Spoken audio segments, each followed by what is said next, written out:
So, in the last lecture, we talked about Rayleigh-Ritz approach, which is the basic approach, as well as Rayleigh's approach in approximate energy methods. So, if you recall from the last lecture, it was about Rayleigh method basic approach as well as Rayleigh-Ritz method.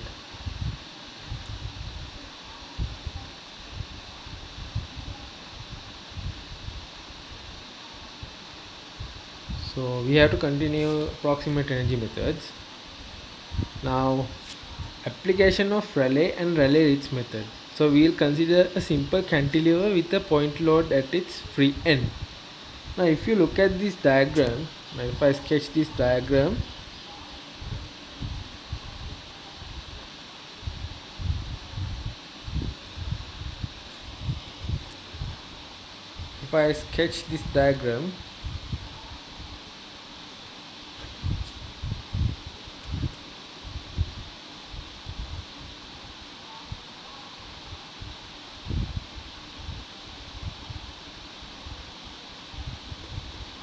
there is a point load W acting on the corner of the beam. So now the left hand end is fixed. So this end is basically it is fixed. This is fixed. So what is the deflection and the slope at this fixed end? Since the beam is not moving, the displacement is 0, or the deflection or the displacement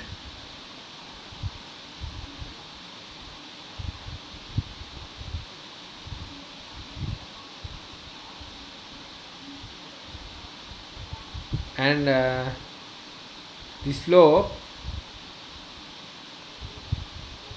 that is the slope or the derivative of the function. Slope will also become 0.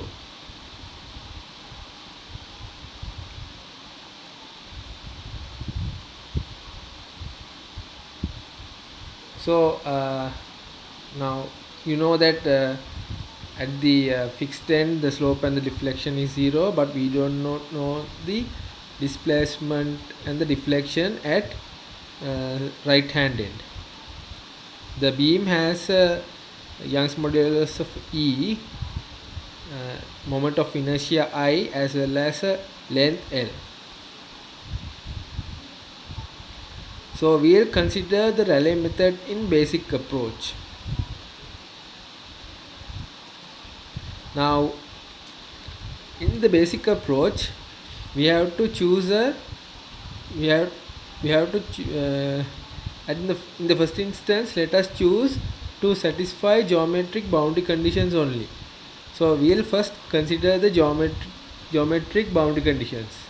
So there are two boundary conditions, as I told you earlier. The slope is 0 as well as the deflection is 0. So but the Rayleigh method requires one unknown displacement coefficient. So there are two knowns and one unknown. So we can use a 3-term polynomial for the assumed displacement shape. So because of that, we use this the shape function as y equals a plus bx plus cx squared. So there are three unknown, third order polynomial. The polynomial is third order. If you apply the boundary conditions, y will become 0 at x equals 0, that is the left handed. If you go back to the previous diagram, the displacement at this end is 0 and the slope is also 0. So the displacement y, which is equal to 0 at x equals 0, if you apply this for the equation, y becomes 0 and a plus b into 0 plus c into 0 squared, so A equals 0. So you get A equals 0. dy by dx is equal to 0 at x equals 0. That will give you, if you substitute this, if you differentiate with respect to x, dy over dx is equals to b plus 2cx. So if you apply the boundary conditions, dy by dx is equals to 0 at x equals 0, the b will become 0. So you get the displaced shape function as y equals cx squared.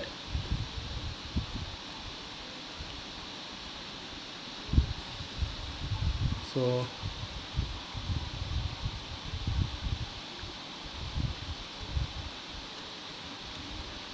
now if you recall the strain energy due to bending, the work done is basically half m into theta, or work done is basically the strain energy U, which is equals to m theta divided by 2.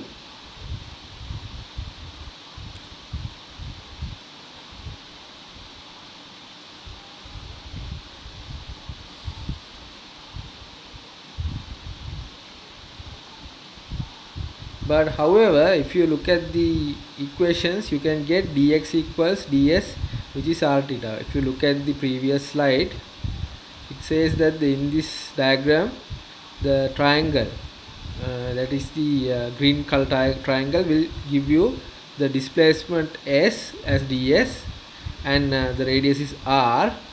So therefore the arc length at this point is ds, which is equals to r d theta. And if you get a infinitesimal length, that is dx, which will be approximately equal to ds. So dx equals r d theta. So you can derive theta, which is equals to dx divided by r, but 1 over r is equals to m divided by ei, where m is the bending moment, I is the moment of inertia, E is the Young's modulus, r is the radius of curvature. So if you substitute 1 over r equals m divided by ei in the equation, you will get the strain energy as m squared divided by ei dx. I think we have derived it earlier, so if you refer the earlier notes, you will be looking at the derivative of u.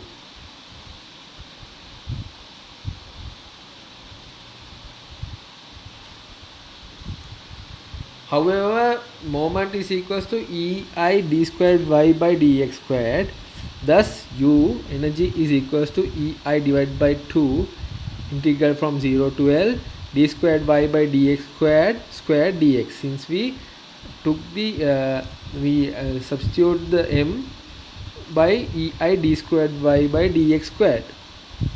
So if you take y equals cx squared, the second derivative, or differentiating with respect to x twice, will give you d squared y by dx squared as 2c, which yields u equals ei divided by 2 integral 0 to L 2c squared dx, which is equals to u equals 2 ei L c squared.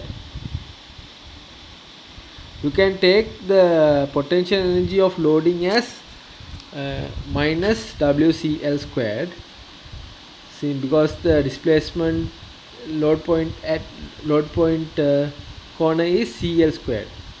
So the total potential energy V, which is equals to U plus omega, is equals to the 2EI L C squared minus WCL squared.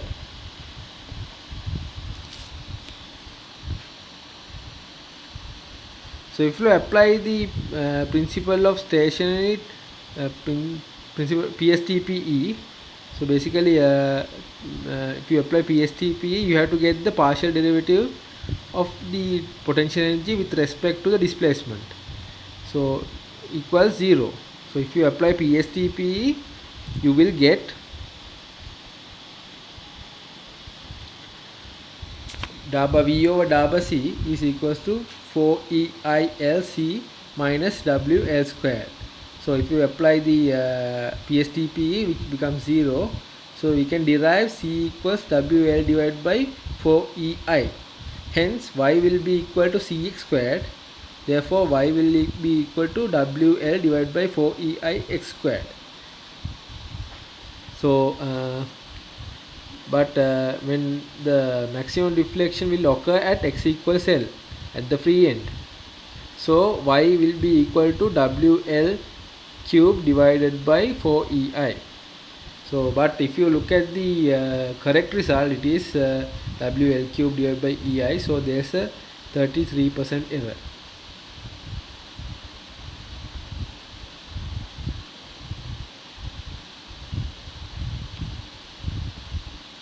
So we will consider the Rayleigh method, the improved approach.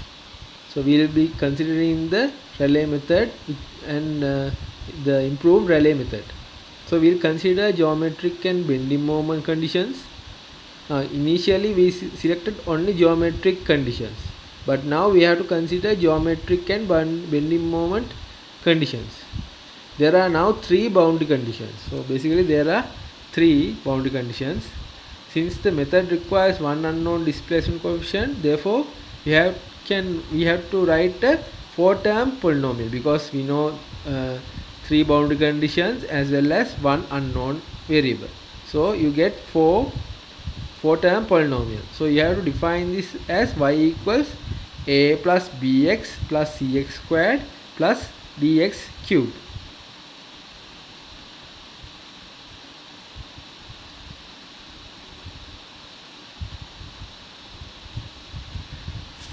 So when you apply the boundary conditions, you will get at the left hand end, you will get y equals 0 at x equals 0 and dy by dx equals 0 at x equals 0. That is the y is the deflection, dy by dx is the slope. So when you apply those 2 boundary conditions, you will get a equals 0 and b equals 0. And the bending moment is 0 at x equals L. So if you take there is no bending moment, and noting that the bending moment is EI d squared y by dx squared, we have y equals cx squared plus dx cube. Therefore d squared y by dx squared equals 2c plus 6 dx. You have to differentiate the y function with respect to we have to differentiate it twice. And dy by dx squared 0 at x equals L, that is the moment is equals to 0 at when the displacement is at L. Therefore 0 equals 2c plus 6 dl, and you can get c equals minus 3 dl. Hence y equals minus 3 dl x squared plus dx cube. That will give us y, which will be equal to d into x cube minus 3 lx squared. So this is the assumed displacement shape equation. So now if you're using this displaced shape now, so if you use the displacement shape, it will become d squared y by dx squared equals 6d x minus L.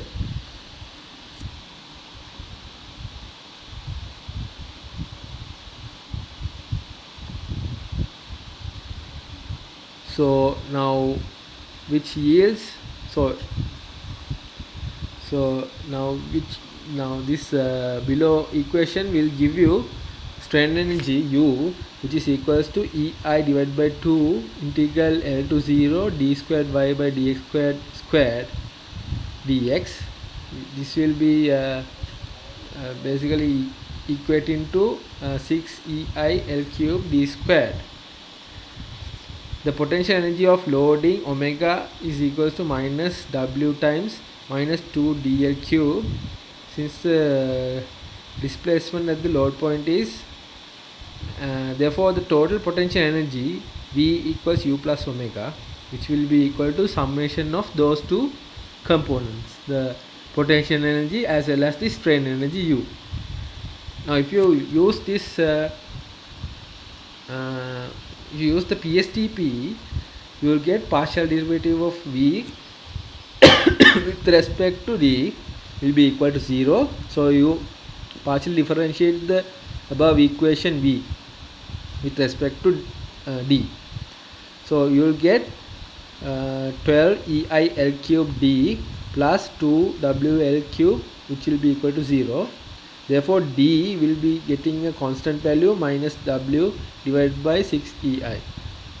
Hence y will be equal to when you apply the, if you look at the previous equation, y is equals to 3dl x cube x squared plus dx cube. So you have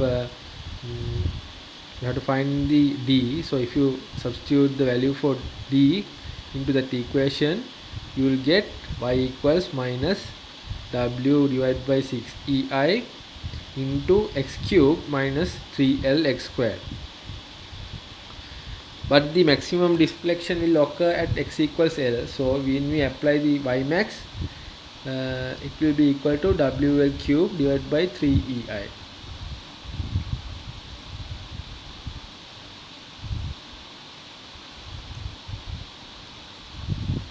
So we will consider Rayleigh-Ritz method in the next lesson.